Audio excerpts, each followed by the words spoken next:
आप सभी बहुजन परिवार को मेरे तरफ से जय भीम, नमो बुद्धाय, जय संविधान, जय मूल्यवासी। डॉक्टर बी आर अम्बेडकर द्वारा लिखित इनहिलेशन ऑफ द कास्ट अर्थात जाति का विनाश, यह किताब डॉक्टर भीमराव अम्बेडकर क्यों लिखा और क्या कारण था जो किताब को लिखना पड़ा?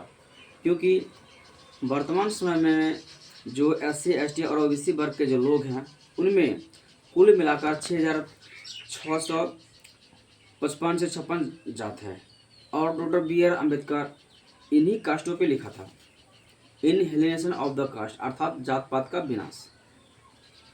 क्योंकि जब इस देश में आज से लगभग 5000 वर्ष पहले इस देश का मूल निवासी का शासन था, उनका राज था, उनका दबदबा था, जब वो यहाँ पे रहते थे उस समय में पूरे भारत में कहीं जात पात नहीं था, कहीं जाति व्यवस्था नहीं था, कहीं ऐसा व्यवस्था था ही नहीं जो किसी को जाति में बांटा जा सके। लेकिन मुखपुत्र ब्राह्मण जब 5000 वर्ष पहले ईरान से आया और यहाँ आने के बाद और यहाँ के जो मूल निवासी राजा थे और उनके पास धन दौलत जगह जमीन जो देखा, उनका मन में लालच आ गया और उसने सोचा कि आखिर मैं ऐसा क्या काम करूँ जिनसे इनका सारा प्रॉपर्टी, सारा धन दौलत और इनका राज सिंहासन मेरे हाथों में आ जाए और मैं इसका राजा बन सकूँ। तब ब्राह्मण ने एक ग्रंथ लिखा। उस ग्रंथ का नाम है मनुस्मृति, जिसने उसमें यह लिखा है कि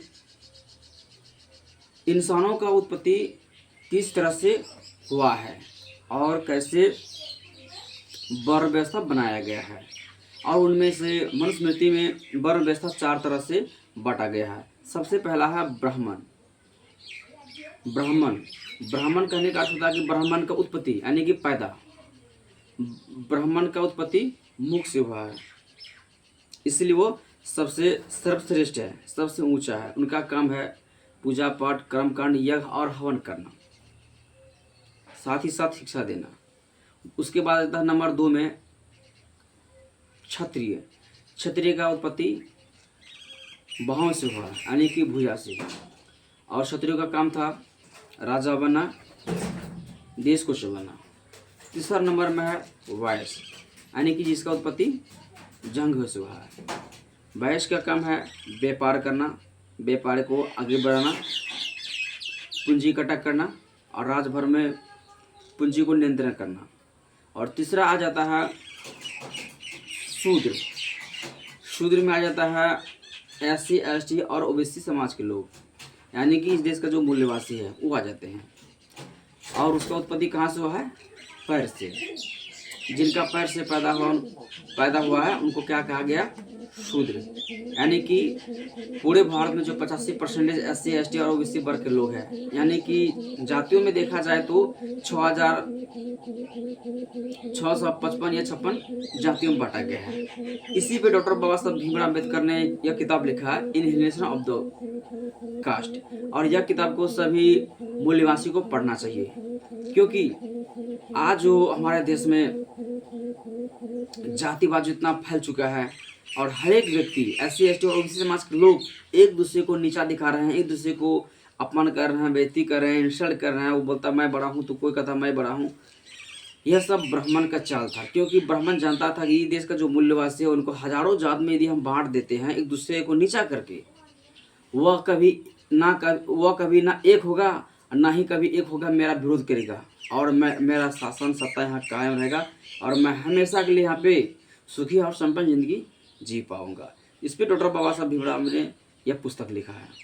तो सभी बहुजन परिवार को जातिवाद को भुला करके, जातिवाद को मिटा करके एक हो करके उनको सोचना पड़ेगा कि मैं इस देश का मूल्यवासी हूँ, मैं यहाँ का बहुजन हूँ, बहुसंख्यक हूँ।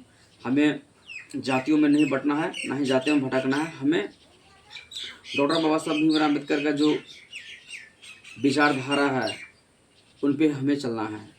जब तक हम डॉक्टर बाबा साहब भीमराव अम्बेडकर के विचारधारा पे नहीं चलेंगे तब तक हमारे बहुजन समाज के जो लोग इस देश में 85% हैं उनको कभी हक और अधिकार नहीं मिल पाएंगे। क्योंकि यदि जाति में बंटा रहेगा तो सब एक दूसरे को बिछड़ा रहेगा, सब एक दूसरे को अपमान करते रहेंगे और छोटे दिखाते रहेंगे। इससे क्या होगा कि वो कभी सफलता नहीं हो पाएगा। और जिस दिन इस देश के मूल्यवासी लोग, बहुजन समाज के लोग, बहुजन समाज के परिवार के लोग जातिवाद को मिटा करके, जातिवाद को भूल करके वह जिस रोज़ अम्बेडकरवादी बन जाते हैं, बौद्धिस्ट बन जाते हैं, उनको सफलता होने में या सफलता प्राप्त करने में, उनको अपने मंजिल हासिल करने में कोई रोक नहीं पाएगा। जय भीम, नमो बुद्धाय, जय भारत।